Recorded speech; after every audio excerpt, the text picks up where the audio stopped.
नमो नमः संस्कृत मित्राणि। KVS TGT Sanskrit की तैयारी कर रहे सभी प्रतियोगी छात्रों का आर्य संस्कृत एकेडमी इस यूट्यूब परिवार में हार्दिक स्वागत है। प्यारे बच्चों, आज हम लोग कक्षा 6 रुचिरा प्रथमो भागा जो पुस्तक है, इस पुस्तक के 14वें पाठ को पढ़ेंगे। बच्चों, आप सभी जानते हैं कि छठी कक्षा का जो आपका KVS का सिलेबस दे रखा है, यह अंतिम पाठ है। पाठ का नाम है अहह आ चा। अब ये दोनों कैसे हैं? कष्ट सूचक अव्यय पद हैं, अहह और आ। ये कैसे पद हैं? कष्ट सूचक पद हैं।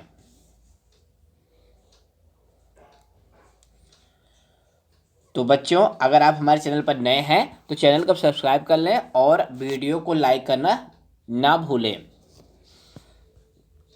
पाठ को प्रारंभ करते हैं।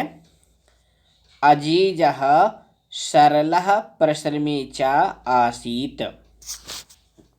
अजीज सरल और प्रश्रमी था। सह वह, अब वह कौन?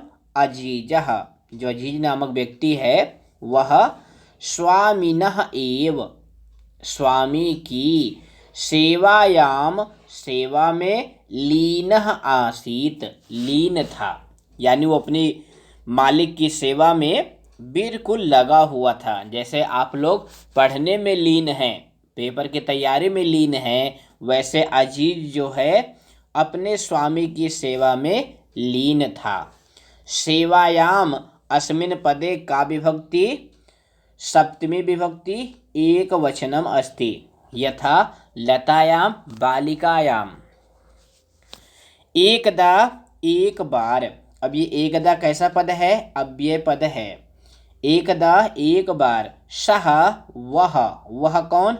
अजीजः गृहम गंतुम, घर जाने के लिए।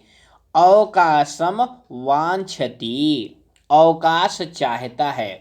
वांछति में प्यारे बच्चों वांछ धातु है, ध्यान से देखिएगा। वांछ धातु है जिसका अर्थ होता है चाहना। और गंतुम में तुमुन प्रत्यय है। धातु कौन सी है? गम। गम धातु में तुमुन प्रत्यय लग करके, तुमुन प्रत्यय का क्या जुड़ता है? तुम। और तुमुन प्रत्यांत शब्द अर्थात पद अव्यय होते हैं। तो गंतुम में गम धातु है, तुमुन प्रत्यय है। तो एक बार वह जो अजीज नामक व्यक्ति था घर जाने के लिए अवकाशम वांछति, अवकाश चाह रहा था। स्वामी ही चतुरः आसीत, स्वामी जो है चतुर था। सह चिंतयति, वह सोचता है। चिंतयति अस्मिन् पदे चिंत धातु अस्ति। चिंत धातु जो आपका 10वां गण है, चुरादि गण, उस गण की धातु है। तो सह चिंतयति, वह मालिक जो है सोचता है। क्या सोचता है? अजीजः इव, अजीज के समान। अब यहाँ पे जो इव आया है बच्चों, ये अव्यय पद है और इसका अर्थ होता है सदृश अर्थात समान। आप सभी जानते हैं कि जो आपका उपमा अलंकार है उसमें इव का प्रयोग होता है। तो अजीजः इव, अजीज के समान। न को अपि अन्यः कार्यकुशलः, ये हमारा बहुत महत्वपूर्ण नौकर है। इसके समान दूसरा कोई काम करने में कुशल नहीं है। अब इस वाक्य में 2 महत्वपूर्ण पद हैं जो आपके पेपर में पूछे जा सकते हैं। पहला है को अपि, यह संधि पद है, ये आपके पेपर में पूछा जा सकता है। तो इसका संधि विच्छेद होगा कह प्लस अपि। ध्यान से देखिएगा क्योंकि विसर्ग संधि आपके पेपर में ज़्यादा पूछी जा सकती है, क्योंकि इसके एग्जाम्पल पाठों में बहुत मिल रहे हैं। तो को अपि, इसका विच्छेद पद है कह प्लस अपि। अब यहाँ पे संधि कौन सी है? विसर्ग संधि है। किस सूत्र से हुई है? तो प्यारे बच्चों आप सभी जानते हैं, विसर्ग संधि में आपने एक सूत्र पढ़ा होगा, अतोरूर पुलुतात आपुलुते। अब यह सूत्र क्या कहता है कि यदि विसर्ग के बाद हर्ष आ हो और विसर्ग के बाद भी हर्ष आ हो तो जो ये विसर्ग है इसके स्थान पे ऊ का आदेश हो जाए। किसका आदेश हो जाए? छोटा ऊ का। फिर ये पहला आ और ऊ ये दोनों मिलकर के ओ हो जाते हैं। क्या हो जाते हैं? ओ। फिर जो ओ है और बाद वाला आ है इन दोनों में पर रूप ओ क्षम्यताम पूर्व रूप संधि हो जाती है। कौन संधि हो जाती है? पूर्व रूप। तो पूर्व रूप में क्या होता है? ओ आदेश हो जाता है और जो बाद वाला आ है वह अवग्रह में बदल जाता है। तो यहाँ पे कह प्लस अपि क्या हो गया? को अपि। यहाँ देखिए जो बाद वाला आ था वो अवग्रह में बदल गया और जो विसर्ग था वो पहले ऊ में बदला, फिर आ और ऊ मिलकर के ओ हो गए। समझ गए ना? किस सूत्र से हुआ है? अतोरोर पुलुतात आपुलुते। और दूसरा पद क्या है? कार्य कुशलः। यह सप्तमी तत्पुरुष समास का उदाहरण है। किस समास का? सप्तमी तत्पुरुष समास। ध्यान से देखिएगा, इसमें सप्तमी तत्पुरुष समास है और इसका विग्रह होगा कार्ये कुशला। क्या होगा? कार्ये कुशला। कार्य में कुशल। समास हो क्या बनेगा? कार्य कुशलः। तो इसमें सप्तमी तत्पुरुष समास है। तो सह चिंतयति उसका स्वामी चिंतन करता है, सोचता है कि अजीजः इव को अपि अन्यः कार्य कुशला नः। अजीज के समान दूसरा कोई इतना काम कुशल नहीं है, काम करने में अच्छा नहीं है। एस यह अवकाशस्य अपि अवकाश का भी वेतनम गर्हिष्यति वेतन भी लेगा, यानी छुट्टी लेगा तो फिर भी हमें इसको पैसा देना पड़ेगा क्योंकि इसके जैसा कोई नौकर हमारे घर में या दुकान में नहीं है। एवं चिंतयित्वा इस तरह सोच करके स्वामी कथयति स्वामी कहता है। अब चिंतयित्वा में चिंत धातु है और कत्वा प्रत्यय है। कौन सी धातु है? चिंत, जिसका अर्थ होता है चिंतन करना, और कत्वा प्रत्यय है। कौन सी प्रत्यय है? कत्वा। तो आप देख रहे हैं तुमुन और कत्वा प्रत्यय के उदाहरण पाठ में बहुतेरे हैं। तो इस प्रकार चिंतन करके स्वामी कहता है, क्या कहता है? अहम तुभ्यम अवकाशस्य वेतनस्य च सर्वम धनम दास्यामि। मैं तुम्हें अवकाश का और वेतन का सर्वम धनम दास्यामि संपूर्ण धन दूंगा, परंतु एतद अर्थम इसके लिए तुम वस्तुद्वयम आने तुम मेरे लिए दो वस्तु लाओ। अब यहाँ पे आने में ध्यान दीजिए देना बच्चों, इसमें आ उपसर्ग है और नी धातु है। कौन सी धातु है? नी। और लोट लकार मध्यम पुरुष एक वचन क्या बनता है? नय। नय मतलब ले जाओ, और इसी का पहले आ उपसर्ग लग गया तो क्या बन गया? आने। आने मतलब लाओ। नय मतलब ले जाओ, आने मतलब लाओ। तो अजीज के मालिक ने कहा कि तुम मेरे लिए दो वस्तु लाओ। अब दोनों वस्तु कौन कौन है? आहा और आ च इत। पहली वस्तु है आहा, दूसरी है आ। अब मालिक ने सोचा कि हम इससे ऐसी दो वस्तुएं मांग लेते हैं कि ये ले ला ही नहीं पाएगा और फिर इसको हमें पैसे नहीं देने पड़ेंगे।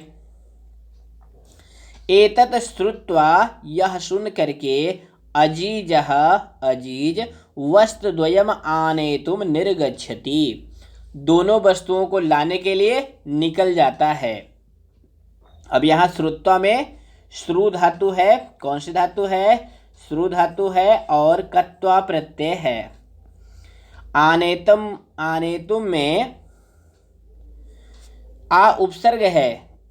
अब आ उपसर्ग तो होता नहीं, उपसर्ग है आंग। ध्यान से देखना बच्चों, क्योंकि आ उपसर्ग नहीं होता है। जो 22 उपसर्ग हैं संस्कृत के, उसमें उपसर्ग है आंग।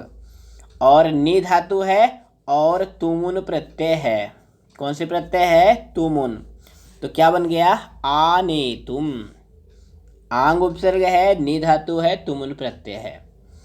तो अजीज या सुन के दोनों वस्तुओं को लाने के लिए निर्गच्छति।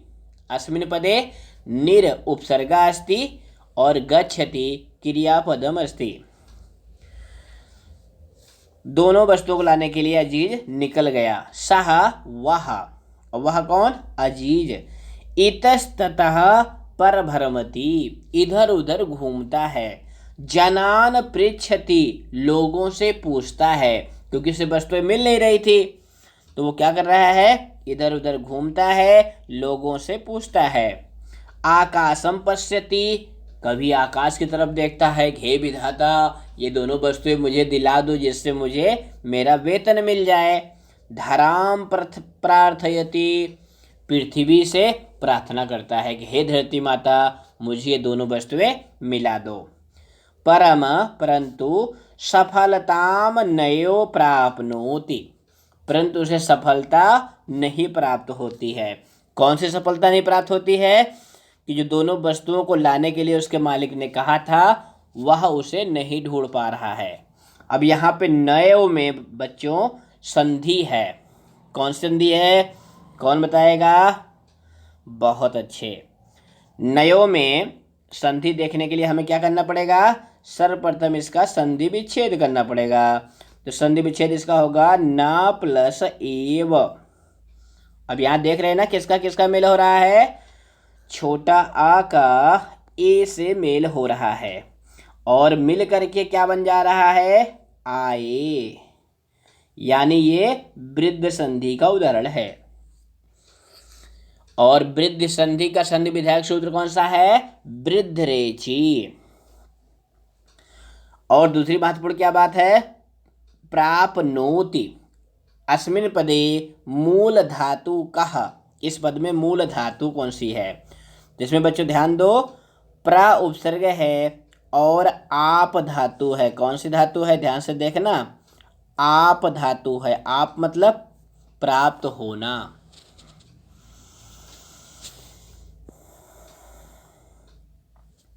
चिंतयति सोचता है। कौन सोचता है? अजीज। क्या सोच रहा है? परिश्रमस्य धनम सह नयो प्राप्स्यति, जो हमने उसके यहाँ मालिक के यहाँ काम किया है उस परिश्रम का धन हमें नहीं प्राप्त होगा। क्यों? क्योंकि हम वस्तु को ढूंढ ही नहीं पा रहे हैं। कुत्रचित, कहीं, एका वृद्धा मिलती, उस अजीज को कहीं पर एक बूढ़ी औरत मिली। सह ताम, सह मतलब वह कौन? अजीजह। ताम उसको, उसको किसको? उस बूढ़ी औरत को। सर्वाम व्यथाम श्रावयति, अपनी संपूर्ण व्यथा को, अपनी संपूर्ण पीड़ा को सुनाता है। सह विचारयति, वह वृद्धा स्त्री विचार करती है। स्वामी अजीजाय धनम दातुम न इच्छति, स्वामी अजीज को धन देना नहीं चाहता है। अभी कौन विचार कर रहा है? जो वृद्धा स्त्री अजीज से मिली थी। तो दातुम में दा धातु है और तुमुन प्रत्यय है। दातुम मतलब देने के लिए।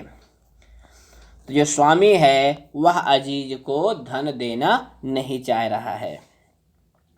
सह तम कथयति, वह वृद्धा अजीज से कहती है। क्या कहती है? अहम तुभ्यम वस्तु द्वयम ददामि, मैं तुम्हें दो वस्तुएं देती हूँ। परम परंतु द्वयम एव बहुमूल्यकम वर्तते, दोनों बहुत मूल्यवान हैं। प्रसन्नः सः, प्रसन्न होकर के वह अजीज स्वामिनः समीपे आगच्छति, स्वामी के समीप आता है। अब यहाँ पे ध्यान दो बच्चों, प्रसन्नः ये पद कैसे बना है, इसका पद परिचय बताइए। जानते हैं? नहीं जानते हैं, मैं बता रहा हूं। प्रसन्नः पद जो बनता है इसमें प्रा उपसर्ग है, ध्यान दीजिएगा नहीं तो गलत कर जाएंगे। प्रा उपसर्ग है, सद धातु है। कौन सी धातु है? सद। और क्यथ प्रत्यय है। कौन सी प्रत्यय है? प्रा उपसर्ग है, सद धातु है, क्यथ प्रत्यय है, तो क्या बनता है? प्रसन्नः। अब क्योंकि अजीज को दोनों वस्तुएं प्राप्त हो गई इसलिए वो प्रसन्न होकर के स्वामी के समीप आया। अजीजम दृष्ट्वा, अजीज को देख करके स्वामी चकितः भवति, स्वामी चकित हो गया। अब बताओ बच्चों क्यों चकित हो गया?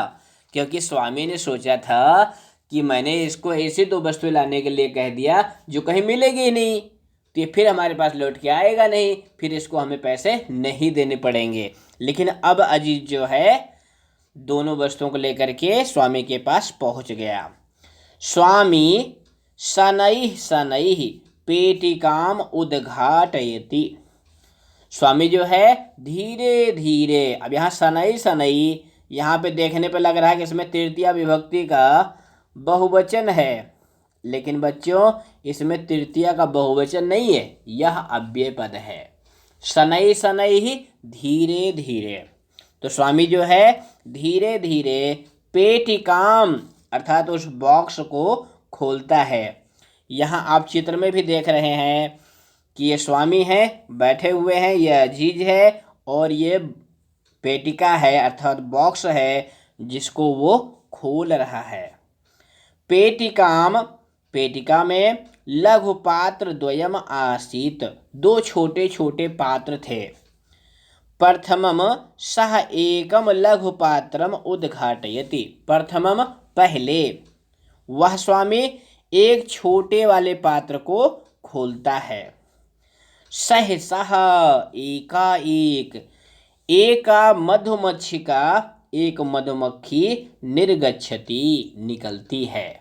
यानी स्वामी ने जब पहले छोटा वाला पात्र खोला तो उसमें से एक मधुमक्खी निकली।